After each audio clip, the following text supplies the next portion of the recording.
Assalamualaikum warahmatullahi wabarakatuh. Selamat berjumpa kembali dengan channel Artika PI. Pada kesempatan ini saya akan menampilkan sebuah tayangan video yaitu Gus Miftah yang sedang ceramah di Wonosobo. Bagaimana cerita videonya? Langsung kita tonton. Assalamualaikum warahmatullahi wabarakatuh. Alhamdulillahil qail. Bismillahirrahmanirrahim. Laqad khalaqnal insana fi ahsani taqwim thumma radadnahu asfala safilin.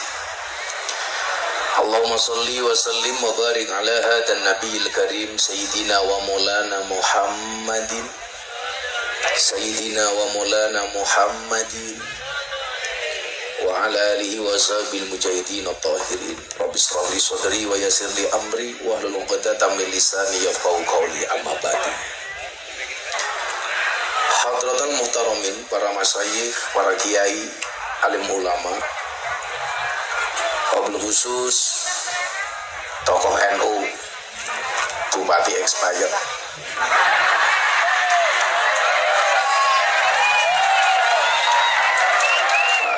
Arif, soho tokoh agama, tokoh masyarakat, para sepuh ini sepuh ingkang tuhu pinabekten, para pejabat yang berkenan hadir di tengah-tengah kita, Bapak Bupati Kendal, kalau Diko jadi Gubernur Jawa Tengah. Saya sama Pak Diko ini sama-sama ada kaitannya dengan artis. Kalau saya kiainya artis, Pak Diko penggemar artis. Istri beliau Mbak Caca, host acara Islam Itu Indah.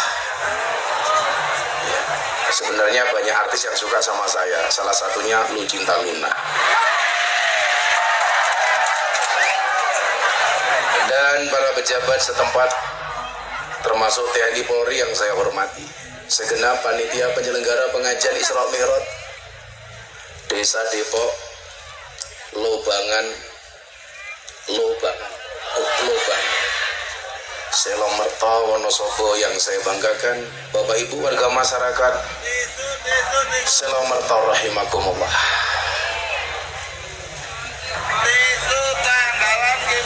Bisa kami bakuli rasa terbantu.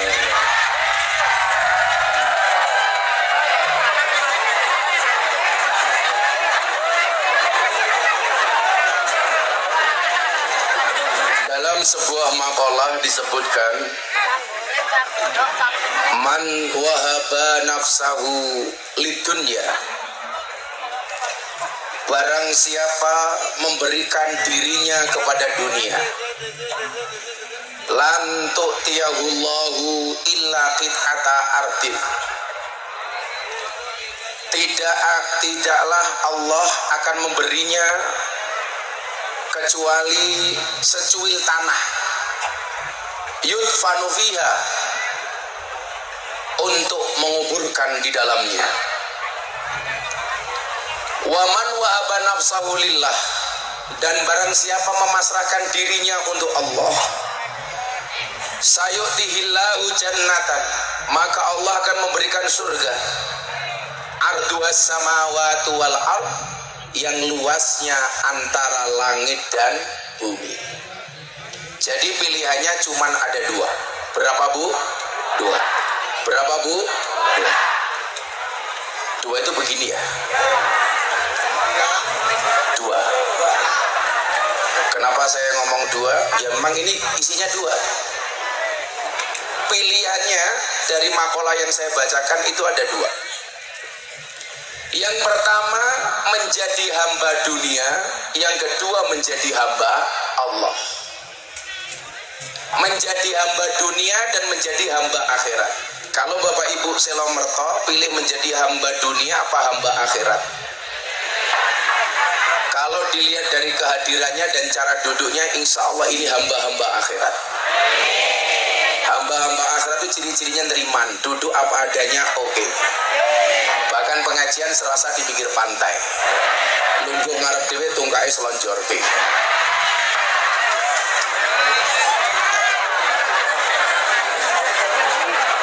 Barang rumangsane tungkae meledak-meledak.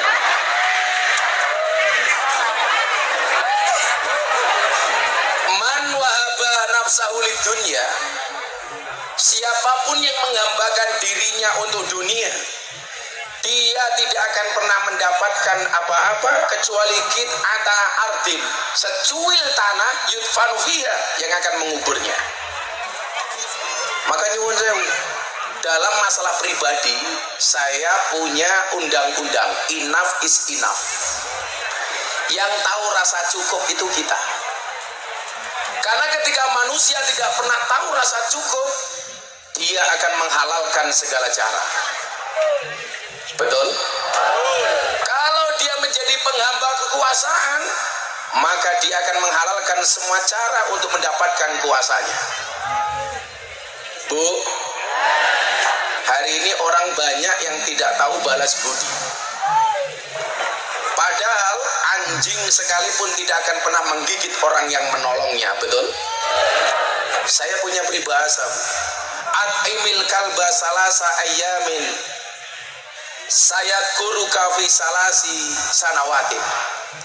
Berikanlah makan kepada anjing 3 hari, dia akan mengingatmu selama 3 tahun. Wat'imin nas salasa sanawatin sayang saka fi salasi ayyamin. Tapi berikanlah makan kepada manusia 3 hari, dia akan melupakanmu. Mohon maaf, berikanlah makan kepada manusia 3 tahun, dia akan melupakanmu selama 3 hari.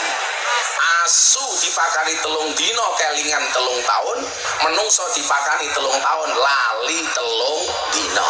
Berarti api asu napa api wong?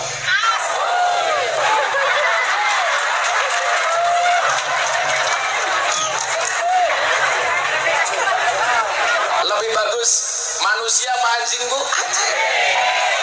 Itulah bedanya anjing di Amerika sama anjing di Indonesia. Di Amerika anjing seperti teman, di Indonesia banyak teman seperti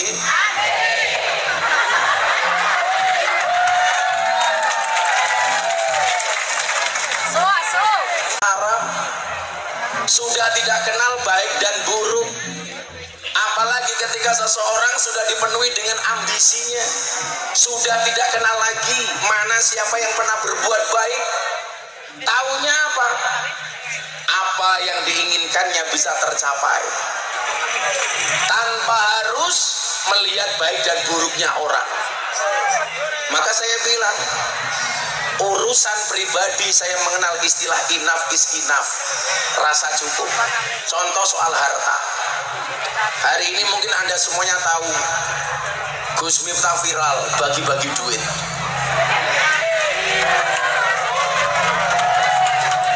Sorry kalau sama cewek saya nggak pernah mau bagi duit. Maunya bagi mahar. Tapi kan kamu sudah tua.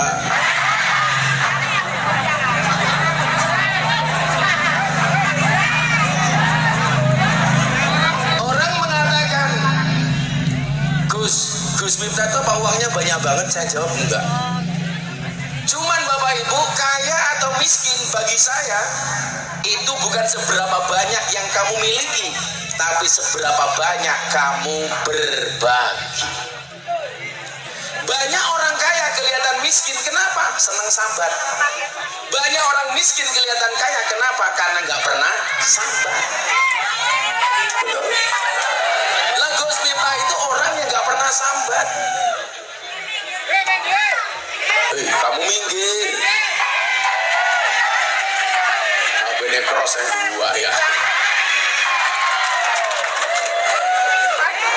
Mereka datang pengen lihat wajahku lah, pengen delok bokongmu.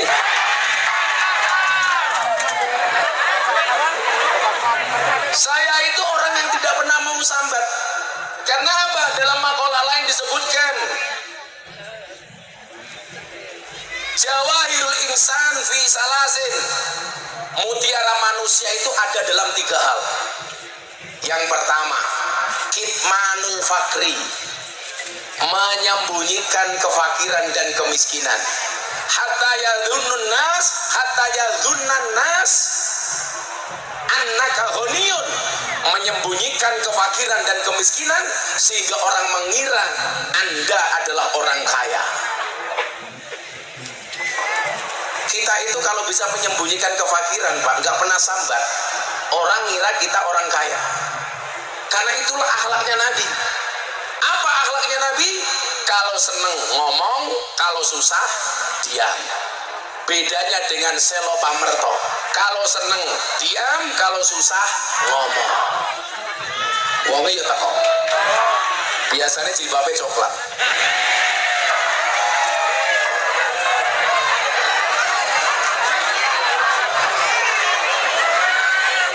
Oh, gue ya coklat tapi.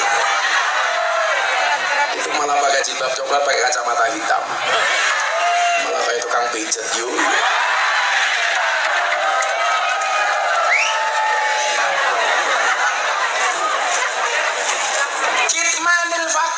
Menyembunyikan kefakiran. Bu, orang itu nggak pernah tahu kok berapa isi rekening kita, betul?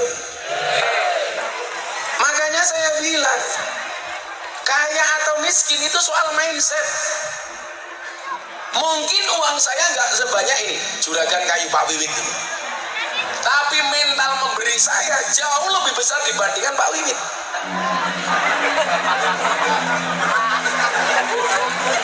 Kalau saya nggak punya mental miskin, Bu, walaupun dulu saya pernah miskin.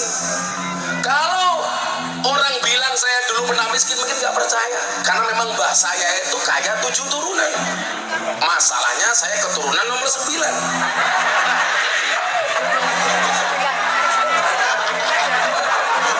Selauman.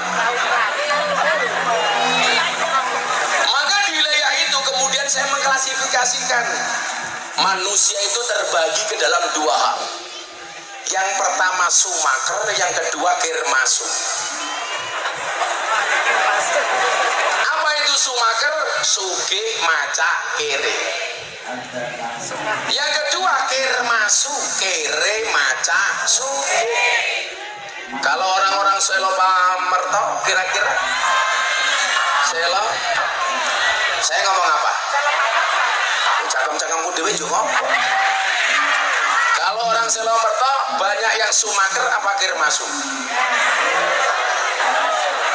Kalau sumaker itu sugih maca kere, kirmasu kere maca sugih. Banyak sumaker apa kirmasu? Kirmasu, kere maca sugih. Kayaknya pengajian masih tinggu kabeh bono imitasi. Saya itu ngaji sama orang yang pakai gelang mas, sama yang nggak pakai gelang. Itu ternyata lebih khusyuk yang nggak pakai gelang. Kalau yang pakai gelang pura-pura nyoteng, padahal pamer gelang. Dede-dede ngukurin das, padahal pamer gelang. Kalau ibu-ibu yang nggak punya gelang mas itu pasti ngajinya khusyuk, tangannya dikempit. Kenapa? Khawatir gelang karetnya ketok. Siap.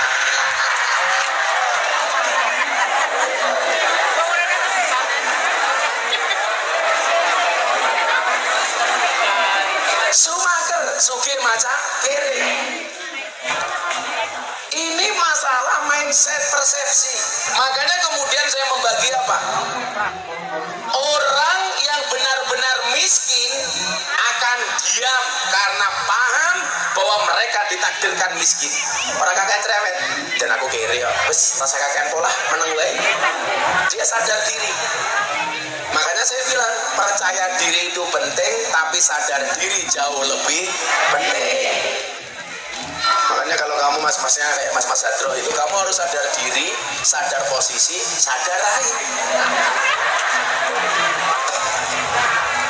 Soalnya wong wedok kuwi dipiye-piyekno, piye-piye wae, nomor rekening kuwi nomor 1.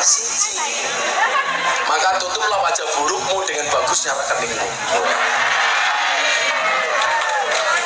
Wong lanang karo wong wedok iku bedane napa? Kenapa ada istilah bidadari, nggak ada istilah bidadara di surga? Karena ternyata orientasi laki-laki dan perempuan itu beda. Puncak kenikmatan laki-laki itu ya perempuan. Tapi puncak kebahagiaan perempuan itu adalah emas, harta, dan berlian. Makanya laki-laki itu kalau menikah pasti mencari cewek yang cantik. wanita kalau menikah pasti mencari suami yang kaya. Makanya jangan kaget, banyak laki-laki jelek tapi duitnya banyak, istrinya cantik. Banyak wanita cantik, suaminya jelek. Karena bagaimanapun good looking kalah sama good rekening. Makanya laki-laki itu mohon maaf, semakin kaya laki-laki akan semakin butuh perempuan. Tapi perempuan semakin kaya dia tidak butuh laki. Betul?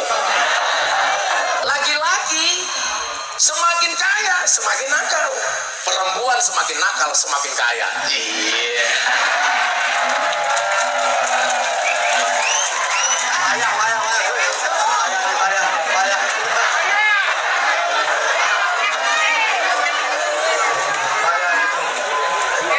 Itu fakta Mas Bibit. Bedanya di situ. Apa Bu? Dan satu lagi, wanita itu sukanya ngatur-ngatur. Mana mau lu bina-bina kok berdiri Gus? Orang urun cerewet.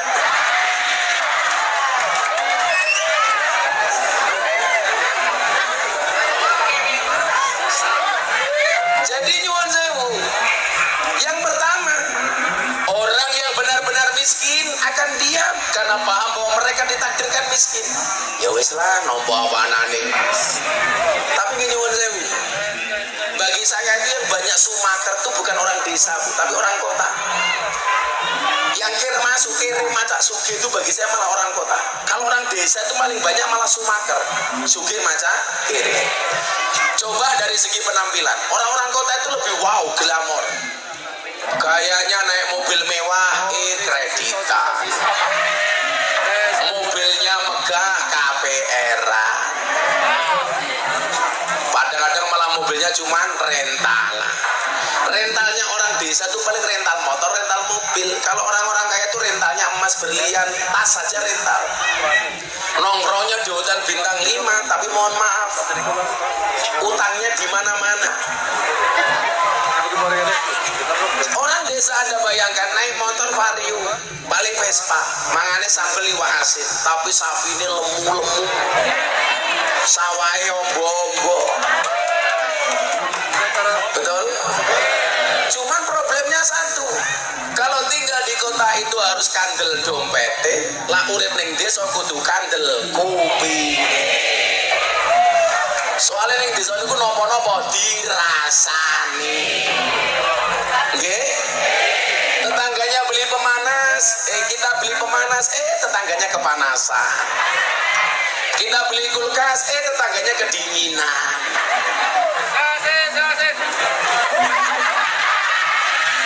Tadi libuk cangkeme lho, Cak. Ngomong sosis. Mereka nggak beli itu karena ibu-ibu tahu, lah wong gede kaya awakmu biasanya sosisnya cilik.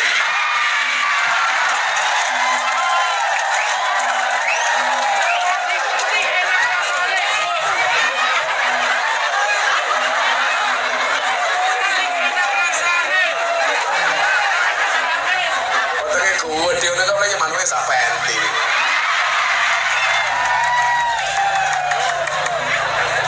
Orang percaya, ayo sepil, ayo.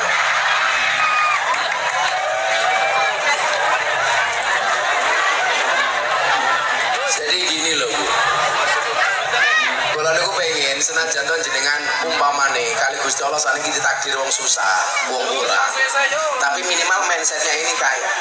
Contoh, kenapa Gus Miftah itu kalau pengajian atau di mana-mana sering berbagi? Maksud saya itu mengedukasi supaya orang lain mengikuti jejak saya. Tapi ternyata yang terjadi sebaliknya, ketika saya memberi malah ngaco, Gus kok kula mboten diwenehi, goblok. Kudune jenengan mikir, ya Allah muga-muga kula iso kaya Gus Miftah. Orang kok malah njaluk. Lagi Pak Gus. Kaya kula wau saya seneng berbagi. Gus minta kere niku jenenge mintang. Pada sekian hadis yang menyampaikan soal keutamaan orang diposisikan sebagai penerima. Soalnya itu juga dari bola-balik, tangan di atas lebih baik daripada tangan di bawah. Ibu-ibu pilih mana? Atas bawah. Malah ngisor dhuwur. Lah kula niku delala, kan jaman kula kere ditakdir ora tau njaluk. Apa meneh kok kula ora iso mangan kok utang, kula anti. Kula niku mau ngutangi, mau utang, mending kula sedekah. Contoh orang datang ke Pondok Gus, istri saya di rumah sakit, butuh uang 5 juta, tolong saya utang 5 juta. Mendingan saya ngasihnya 2 juta, nggak usah sedekah. Nggak usah utang, mending diniati sedekah. Soalnya utang itu menjadi pemutus silaturahmi yang paling dahsyat. Betul. Soalnya uang utang itu kalau ngutang wajahnya lebih melas dibandingkan, lebih manis dibandingkan madu. Kalau ditagih lebih menakutkan dibandingkan Israel. Lurah sing ndi? Iki lurah tadi ya. Ora tek wani ngetok, soalnya urunane titik.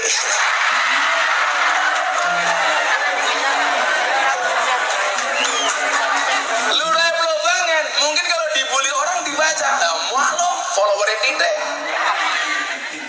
Santai aja Pak Lurah. Begitu kita menempatkan diri, mendapatkan jabatan publik, kayak Pak Diko, Bupati, kayak jenengan Lurah, wis siap-siap untuk dibully, siap-siap untuk dicaci, siap-siap untuk dimaki. Tapi yang perlu kamu tahu, seberapapun orang yang memakimu, membulimu, mencacimu dengan kata-katanya, di luar sana lebih banyak yang mencintaimu dari dalam hatinya. Santai baik, kita wangi, senajan ora urunan.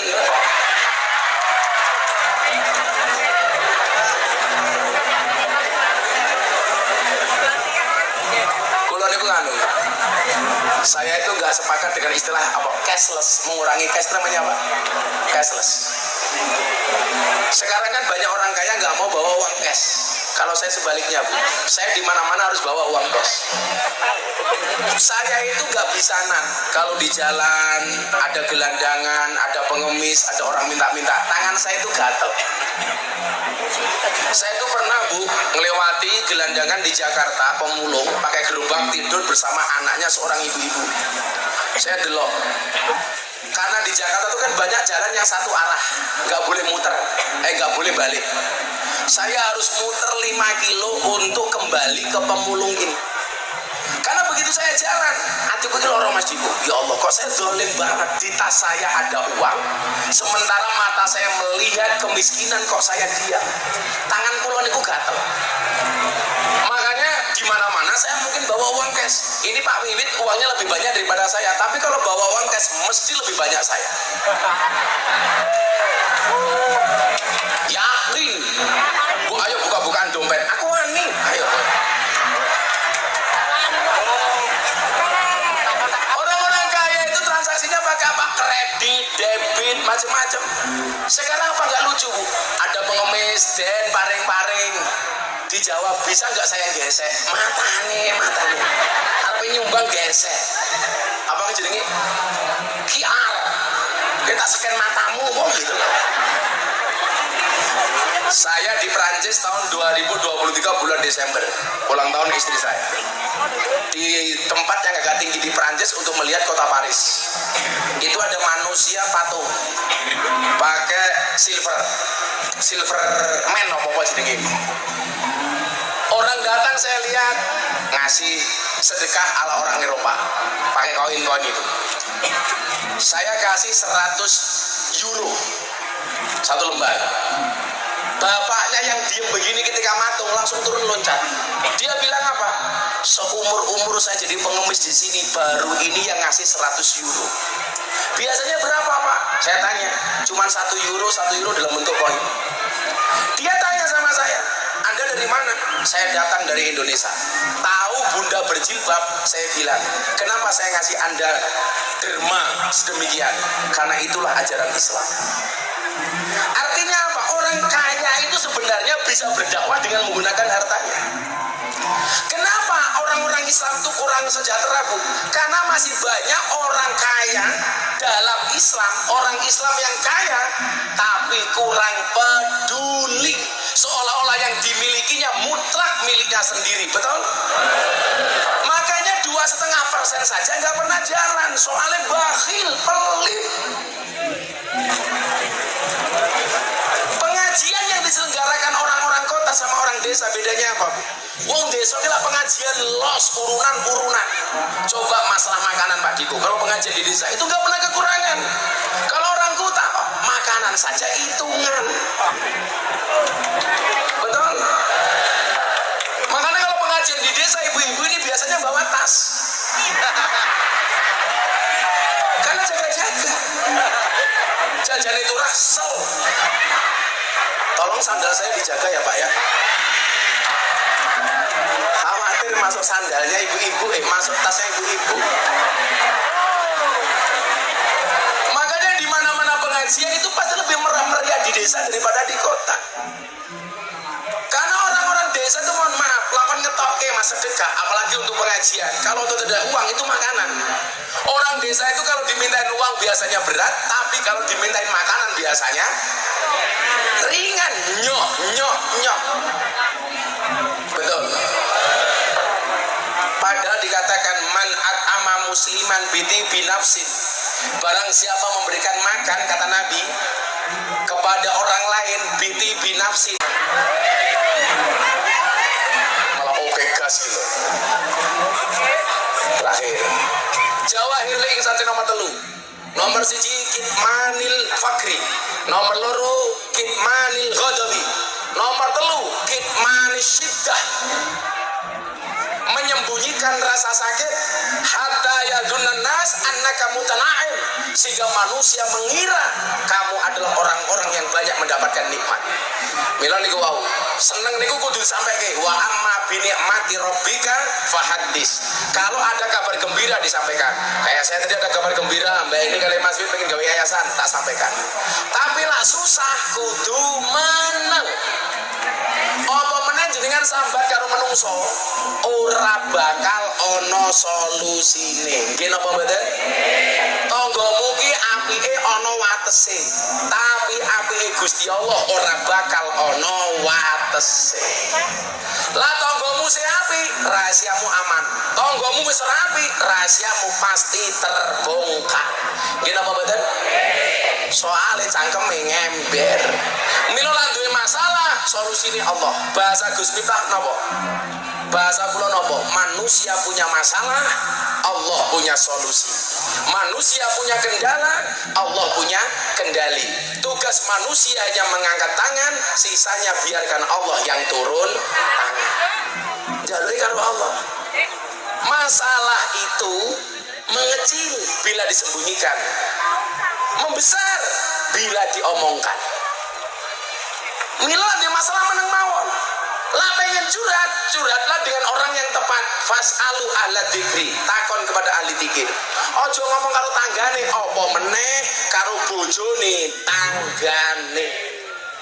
Penyakite wong wedok saniki nyuwun sewu, karo bojone nyente-nyente, karo apik karo bojone tanggane. Biasane jilbabe ijo.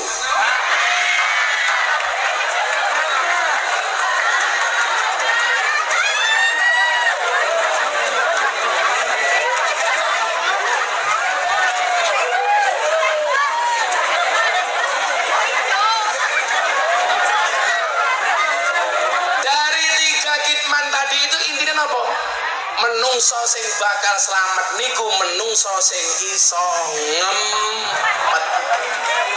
Napa Bu? Ngempet. Kenapa ada orang kena kasus umpamane pemerkosaan? Karena dia tidak bisa ngempet. Kenapa ada pejabat yang ditangkap KPK karena korupsi? Mergo ra iso ngempet. Kenapa ana wong maling? Mergo ra iso ngempet. Kenapa kok menyerang calon lain? Karena ra iso ngempet, terlalu ambisi pengen jadi pemimpin. Ora iso ngempet. Lah kula iso ngempet, Bu. Pak Prabowo begitu pondok kula Gus, kalau saya ditakdirkan jadi presiden, Gus minta mau nggak jadi menteri agama? Saya jawab, emoh. Kula lah jadi menteri agama malah rugi. Ora iso ngaji, sekali diundang pengajian ning Wonosobo, wong Wonosobo njaluk gratis.